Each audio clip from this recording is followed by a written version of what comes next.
Do you believe trauma runs in families like a pattern or breaks with you? I never imagined that a simple decision to hire a cleaning service on what was supposed to be a peaceful afternoon away from my routine would unravel the fragile sense of security I had painstakingly built after 2 long years of navigating the aftermath of my divorce from Mark, a man whose controlling nature had gradually eroded the foundation of our marriage until it crumbled under the weight of endless arguments over finances, my demanding career as a real estate agent in suburban Cleveland, and his unrelenting suspicions that I was always one step away from leaving him for someone who appreciated my independence. That particular morning, with my sister out handling her own errands and me seeking a brief escape from the stack of property listings piling up on my desk, I decided it was the perfect time to indulge in a small luxury by calling Rosa,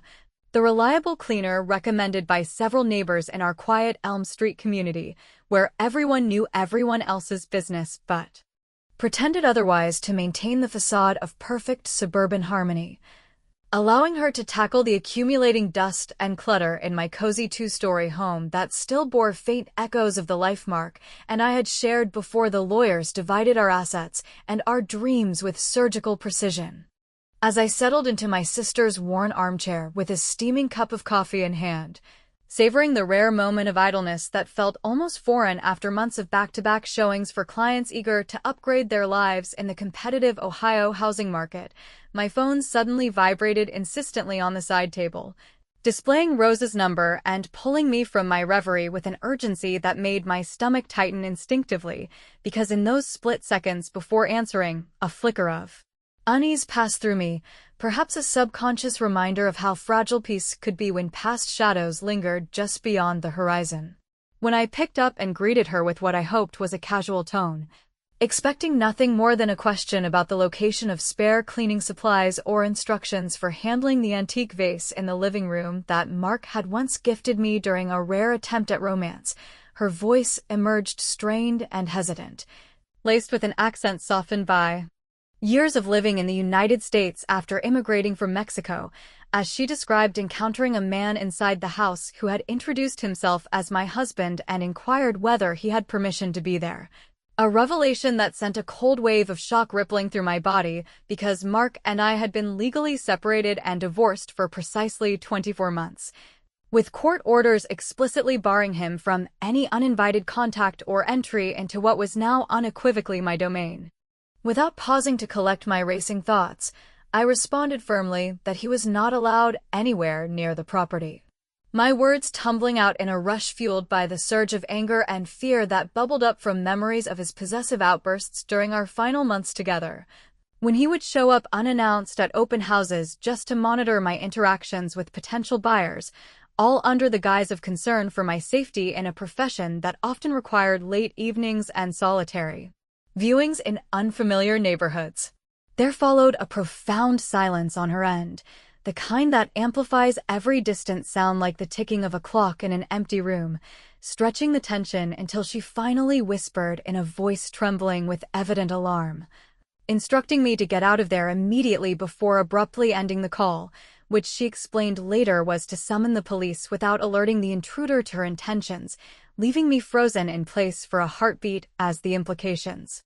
crashed over me like an unexpected storm, prompting me to abandon the half-finished coffee and scramble for my car keys with hands that shook uncontrollably. My mind swirling with questions about how he had gained access despite the new deadbolts I had installed only weeks earlier at the advice of my lawyer Tom, who had warned that ex-spouses like Mark, embittered by the loss of control,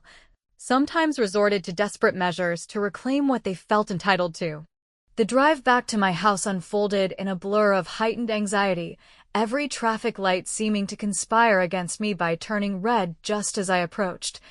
forcing me to drum my fingers on the steering wheel while scenarios played out in my head ranging from Mark simply retrieving some overlooked personal item from our shared past to something far more sinister tied to the unresolved disputes over our joint savings account that he had always managed with an iron fist, dismissing my contributions from real estate commissions as secondary to his own stable job in sales. By the time I arrived, tires screeching slightly on the asphalt as I pulled into the driveway, A police cruiser was already positioned discreetly at the curb with its lights subdued to avoid drawing undue attention from the nosy residents who peered from behind curtains in this close-knit neighborhood where gossip spread faster than wildfire. And Rosa stood on the front porch, clutching her cleaning caddy like a shield. Her face pale but composed as she nodded in recognition and relief at my arrival, confirming that the man had slipped away through the back door moments after her call to me, vanishing into the alley before officers could respond. With the responding officer, a no-nonsense woman named Officer Reyes who took notes methodically while surveying the interior for signs of forced entry, I stepped inside and immediately noticed the disarray in the entryway. A throw pillow askew on the floor and a faint imprint on the carpet suggesting hurried footsteps, yet no overt damage, which only heightened the eerie sense that this intrusion was calculated rather than impulsive, culminating in the discovery of a plain white envelope taped to the inside of the front door, its flap slightly ajar and revealing a single sheet of paper bearing 3 stark words in Mark's unmistakable handwriting. "I know everything." A phrase that pierced through the immediate relief of his absence and ignited a spark of defiant retaliation within me.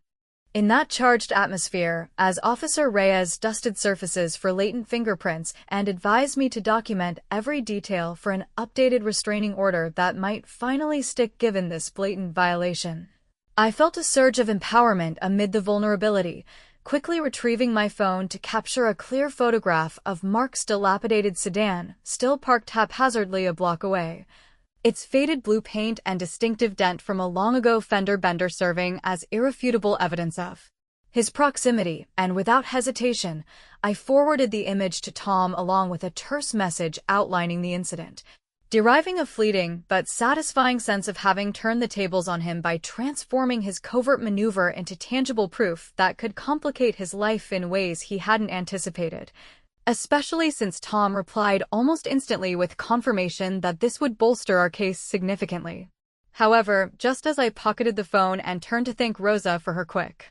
thinking that had potentially averted a worse confrontation, it vibrated insistently in my pocket once more, displaying an unknown number and a message that read, "We need to talk before it's too late," plunging me back into a vortex of uncertainty and forcing me to confront the possibility that Mark's actions were merely the opening move in a larger, more intricate game whose rules I had yet to fully decipher.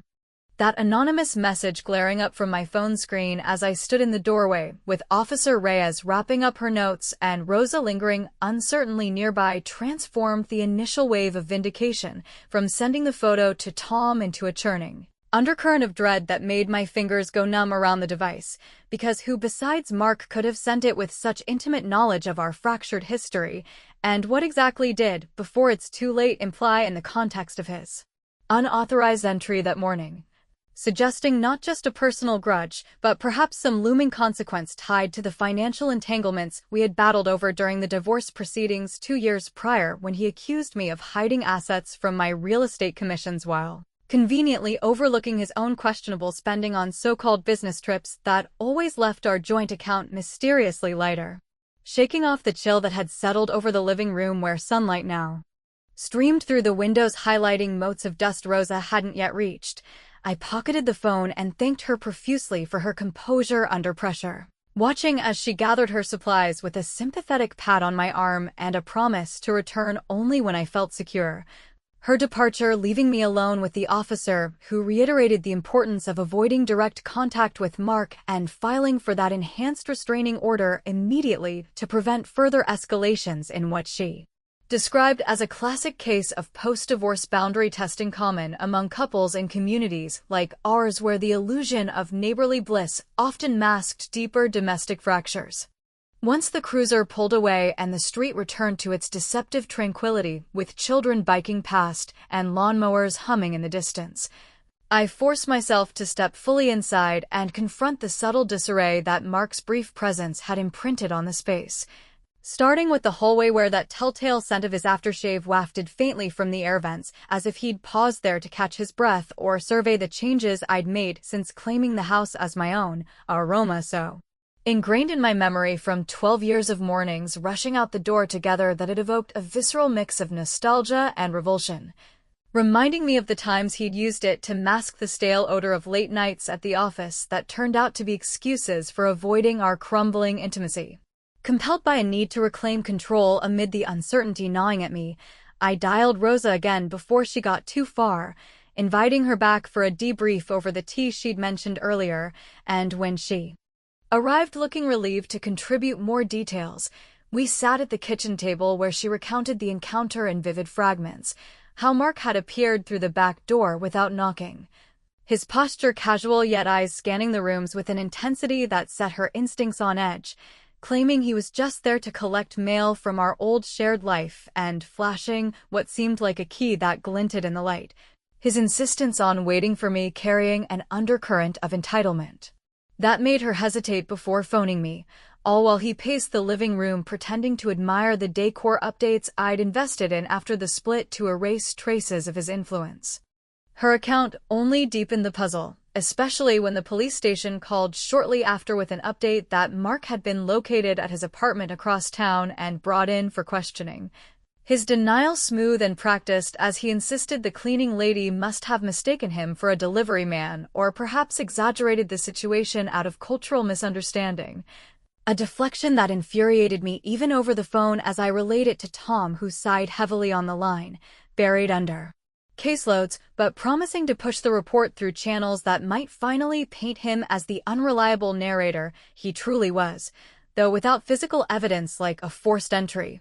Their hands remain somewhat tied in a system overburdened with domestic disputes from folks in their 40s and 50s navigating midlife upheavals, much like mine. Energized by the frustration of his evasion, yet determined not to let it paralyze me further, I turned to practical retaliation, first by contacting the locksmith Tom recommended for an emergency upgrade to the doors that afternoon, but elevating it into something wittier by looping in Mrs. Hargrove from next door, the widow whose love for neighborhood drama rivaled her devotion to afternoon talk shows,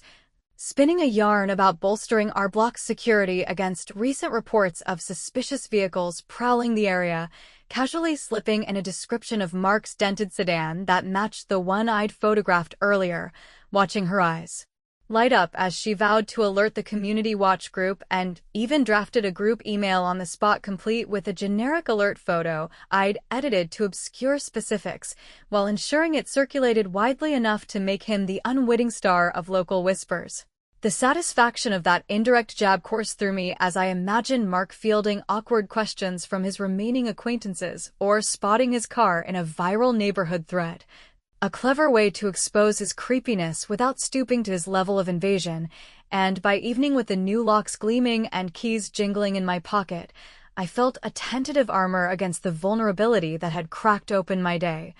Sharing the story with Lisa over a quick video call where she laughed at my scheming but urged caution against underestimating his persistence, her words a sobering counterpoint to my fleeting triumph. Yet as twilight deepened and I settled into the freshly secured home with a glass of wine to unwind from the emotional roller coaster, my phone illuminated once more with another message from the unknown number, its content slicing through the calm. "Stop playing games, Sarah. It's not just about us anymore," leaving me staring into the gathering shadows with a renewed pulse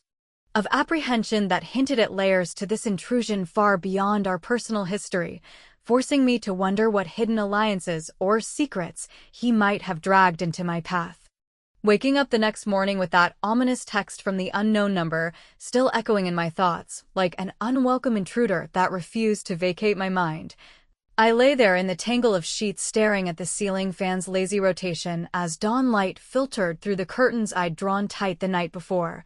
contemplating how Mark's escalating intrusions were weaving a web of unease that threatened to ensnare not just my sense of safety in this house I'd fought so hard to keep during the divorce, but also the fragile independence I'd cultivated through countless late nights closing deals on properties for clients who saw me as the unflappable expert navigating Cleveland's volatile real estate landscape,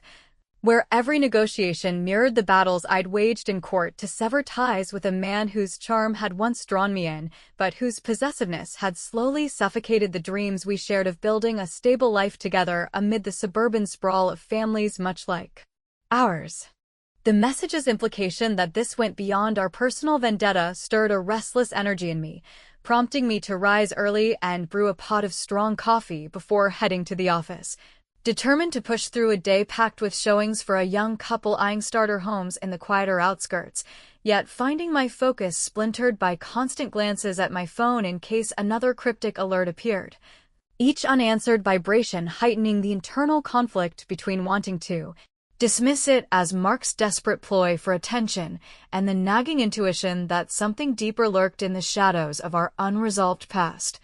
Particularly the financial discrepancies he'd always glossed over with excuses about market fluctuations affecting his sales commissions while I poured my earnings into maintaining the household that he treated more like a temporary outpost than a shared sanctuary. By midday, with the couple's enthusiasm for a fixer-upper in Parma waning under my distracted explanations of renovation costs and neighborhood perks, I excused myself to the restroom and dialed Lisa from the office.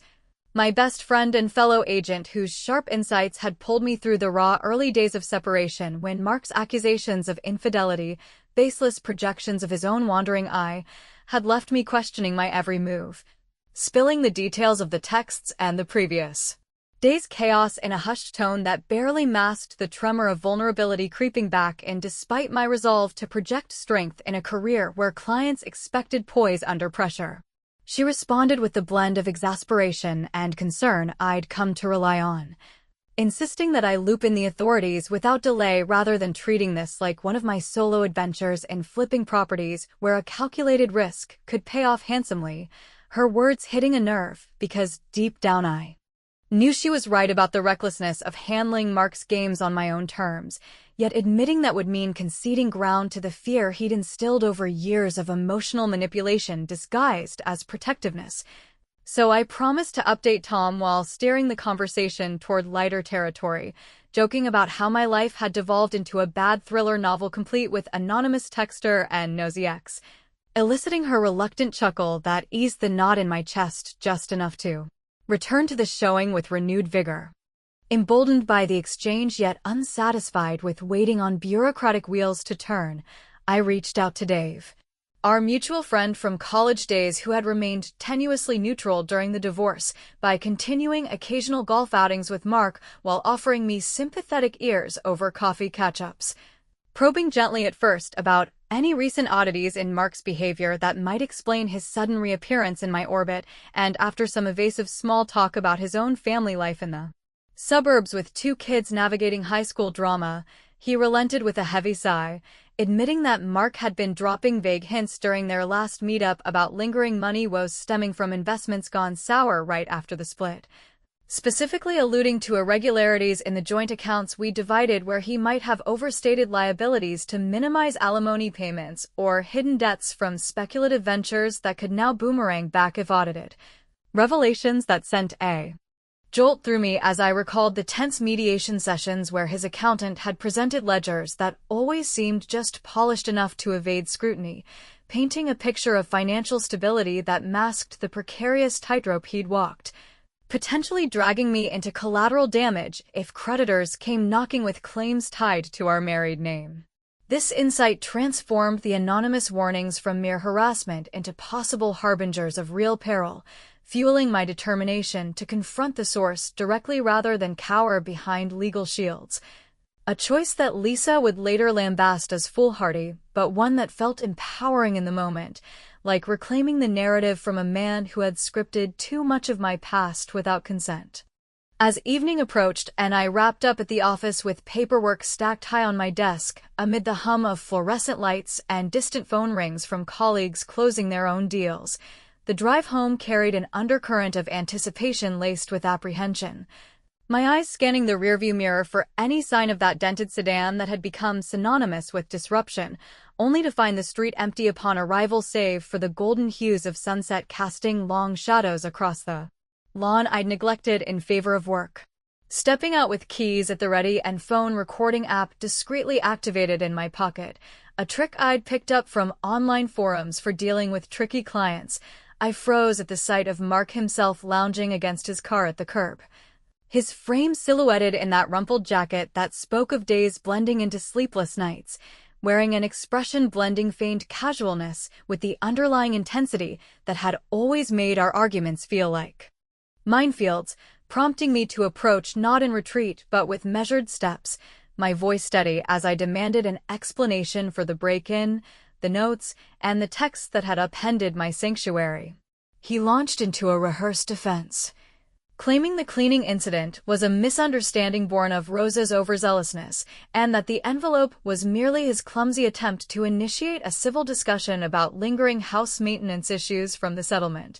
But as his gaze darted to the reinforced locks and the subtle changes in the porch decor that symbolized my fresh start, he let slip a fragment of truth amid the deflection, mumbling about needing to shield me from the repercussions of what really went down with our finances, his tone laced with urgency that suggested not just self-preservation, but a twisted notion of shared fate, words that hung in the air like smoke from a hidden fire, making my pulse quicken with the realization that his intrusions might stem from desperation, rather than pure malice, yet still reeking of the control he'd never fully relinquished. The encounter diffused without physical escalation as a neighbor's headlights pierced the dusk and Mark retreated with a parting glance that promised unfinished business, leaving me to retreat inside where I replayed the recording in the quiet kitchen, heart still racing from the proximity that stirred dormant resentments alongside unwelcome flickers of the man I'd once loved, and in a surge of witty retribution, I trimmed the audio to capture his most evasive moments, framing it in our old college group chat as a humorous, X-spotting gone wrong clip that elicited a flurry of amused responses from friends who'd witnessed our courtship and collapse, their jabs at his expense providing a cathartic laugh that momentarily banished the shadows, but couldn't erase the chill from his cryptic warning. Settling into the evening with the satisfaction of that social sting lingering, I poured a nightcap and reflected on how my impulsive confrontation had yielded clues yet amplified the risks, only for my phone to chime anew from the unknown sender. You think that's funny? Wait until you see what's next, a taunt that plunged the hard-won calm into fresh turmoil, hinting at escalations that blurred the lines between threat and inevitability in ways I could scarcely anticipate. Staring at that latest taunt from the unknown number as it illuminated my phone screen in the dim glow of the kitchen light after sharing the edited clip with the group chat, I felt the brief rush of satisfaction from my friends' amused replies evaporate into a thicker fog of apprehension that made the walls of my home seem to close in ever so slightly. Because if Mark thought he could intimidate me with veiled threats implying some greater conspiracy beyond our tangled divorce finances and his unauthorized prowls, then he clearly underestimated the resilience I'd forged from years of outmaneuvering skeptical buyers in Cleveland's cutthroat real estate scene, where every property tour demanded projecting unshakable confidence even when doubts about market shifts or hidden defects loomed large, yet this personal siege carried a weight that no commission check could offset, stirring memories of how his subtle manipulations during our marriage had isolated me from support networks under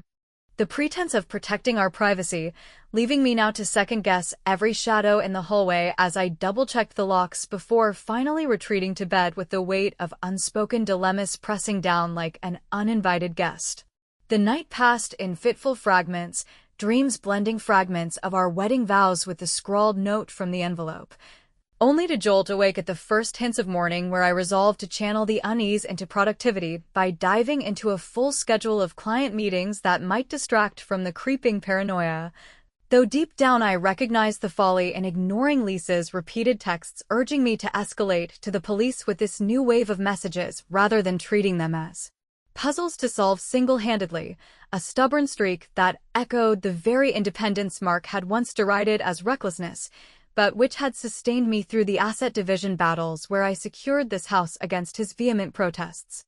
Arriving at the office amid the bustle of agents fielding calls and printers whirring with fresh listings, I threw myself into preparations for a midday showing of a spacious colonial in Shaker Heights for a retired couple downsizing from a sprawling estate, detailing the updated kitchen and proximity to cultural hotspots with the practiced enthusiasm that masked the way my eyes kept flicking to the parking lot through the window, convinced at every passing vehicle that the dented blue sedan would materialize like a specter from my rearview mirror experiences the day before, a vigilance that peaked during the drive to the property when I spotted it again trailing at a discreet distance through midday traffic, its driver obscured, but the familiar silhouette unmistakable enough to accelerate my pulse into overdrive as I took evasive turns onto side streets lined with autumn leaves crunching under tires, losing it temporarily in a cul-de-sac before arriving late to the viewing with apologies laced with vague excuses about congestion. The couple, gracious in their 70s and focused on practicalities like accessible bathrooms and low-maintenance yards, absorbed my pitch without noticing the distraction that clawed at my composure. Yet as we toured the sunlit rooms evoking visions of quiet retirements far removed from my current turmoil, the irony struck me of selling sanctuaries to others while my own felt besieged, prompting a hurried call to Tom from the backyard patio once they stepped inside to inspect the basement, where I recounted the tailing incident and the accumulating texts in a voice edged with frustration at the system's sluggish response to what felt like mounting evidence of harassment that blurred into potential stalking. Tom's response over the line carried the weariness of a lawyer juggling too many cases in an overburdened court system,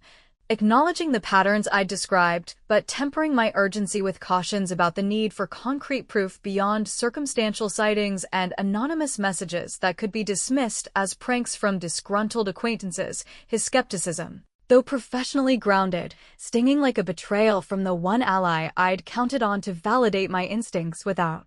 question, especially since it echoed Mark's old dismissals of my concerns as overreactions born of stress from long work hours, fueling a defiant resolve to unearth more on my own by detouring to the garage upon returning home that evening. Sifting through dusty boxes of marital relics shoved into corners during the move, where amid faded tax returns and forgotten photo albums, I unearthed the spare key copy I'd commissioned years ago for his frequent out-of-town sales trips, its label in my own handwriting declaring Mark's emergency access and confirming with a sinking certainty how he'd bypassed the original locks so effortlessly.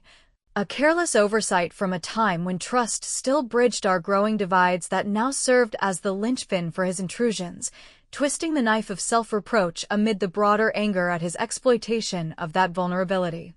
The discovery propelled me into action, first securing an appointment for security cameras the next day, but channeling the betrayal into a more immediate and ingeniously petty form of reprisal by rigging a decoy in the study. A ornate wooden box resembling the one that once held my grandmother's heirloom jewelry, now empty save for the dye packet swiped from a hardware store display meant for marking thieves and cash heists, positioned prominently on the bookshelf amid innocuous bookshelves where any searcher might assume valuables lingered, its mechanism simple yet satisfyingly vengeful in envisioning Mark's hands emerging stained an indelible blue that would brand him unmistakably during whatever confrontation or flight followed. A witty trap that elicited a wry smile from me despite the circumstances, transforming passive fear into proactive mischief reminiscent of the clever negotiations I'd won in boardrooms against tougher opponents. With the setup complete and dusk settling over the neighborhood in hues of orange and deepening blue, I ventured out for groceries to steady my nerves with routine, the air crisp against my skin carrying sense of barbecues winding down as families gathered indoors, only to return and find the front door slightly ajar in a way that sent icy dread coursing through my veins, pushing it open to reveal the living room in disarray with drawers appended, cushions eviscerated, and papers scattered like confetti from a nightmare party.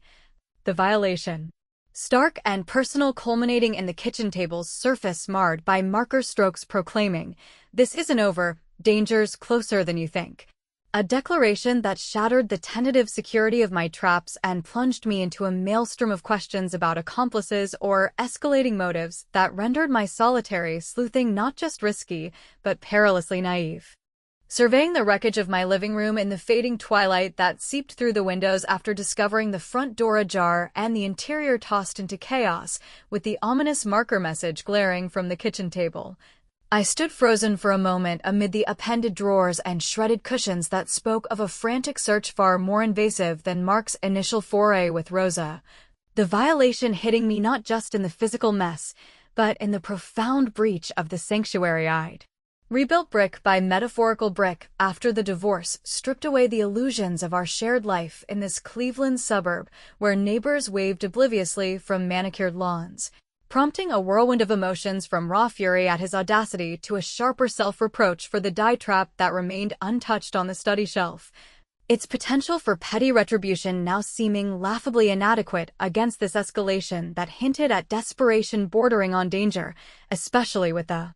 anonymous texts suggesting external forces at play beyond our personal history of financial skirmishes and emotional betrayals during the 12 years when his control over our joint accounts had masked speculative risks he downplayed as savvy investments while I focused on steady commissions from selling homes to families chasing the American dream we once embodied. The message's warning that danger lurked closer than I thought ignited a pivotal shift within me, transforming the paralysis of repeated intrusions into a resolute clarity that no more delays or clever solo schemes would suffice. Because ignoring Lisa's pleas and Tom's cautions had only amplified the peril, leading me to grab my phone and dial the non-emergency police line first for a report on the break-in while pacing the debris-strewn floor, my voice steady as I described the scene and connected it to the prior incidents, the dispatcher promising a unit within the hour to document what now qualified as clear evidence of repeated trespassing in a pattern that even a skeptical system couldn't easily dismiss. With officers arriving to photograph the disarray and take my statement under the harsh beam of their flashlights that cast elongated shadows across the walls, I held back the full extent of my suspicions about accomplices until they left with assurances of increased patrols and a referral to a detective specializing in domestic escalations, their departure leaving me to methodically restore order through the night,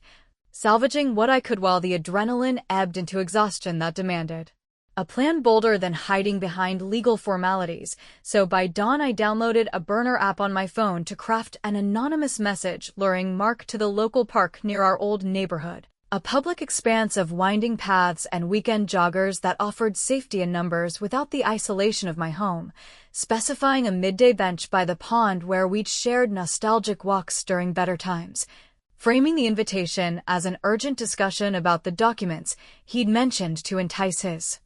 curiosity without alerting him to my intentions of extracting the truth under controlled circumstances that minimized the risks of my earlier impulsive driveway encounter. The wait until noon felt interminable, filled with hurried texts to Lisa assuring her of my precautions and a quick confab with Tom who grumbled about the recklessness, but agreed to stand by for a follow-up call. My drive to the park winding through tree-lined streets alive with families out for autumn strolls that contrasted sharply with the knot of apprehension in my gut, yet as I arrived and claimed the bench with a clear view of approaching paths,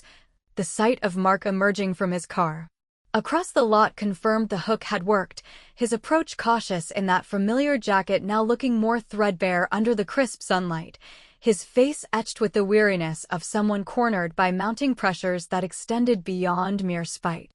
Settling beside me with a wary glance at the passers-by who paid us no mind amid the rustle of leaves and distant laughter from a nearby picnic, I wasted no time launching into demands for the full story behind the ransacking, the notes,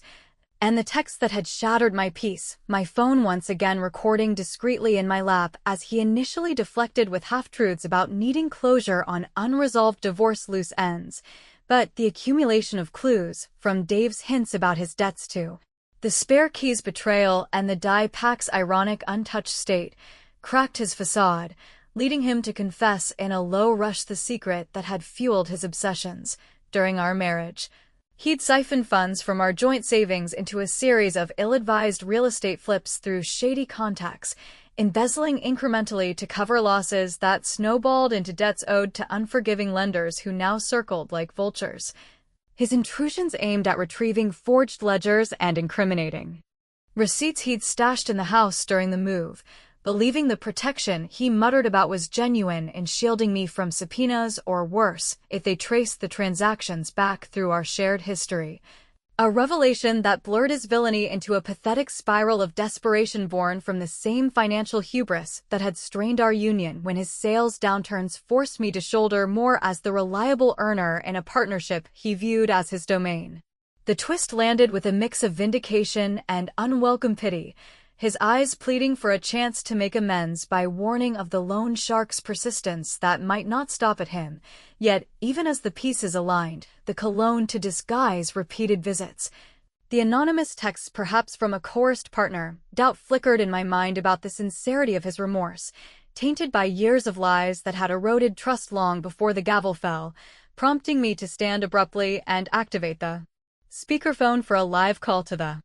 police, detailing his admissions in real time as sirens wailed faintly in response to my earlier alert.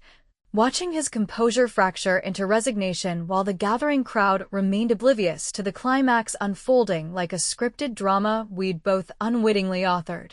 The arrest proceeded smoothly in the park's open space, officers cuffing him with professional detachment after verifying the restraining order and my evidence,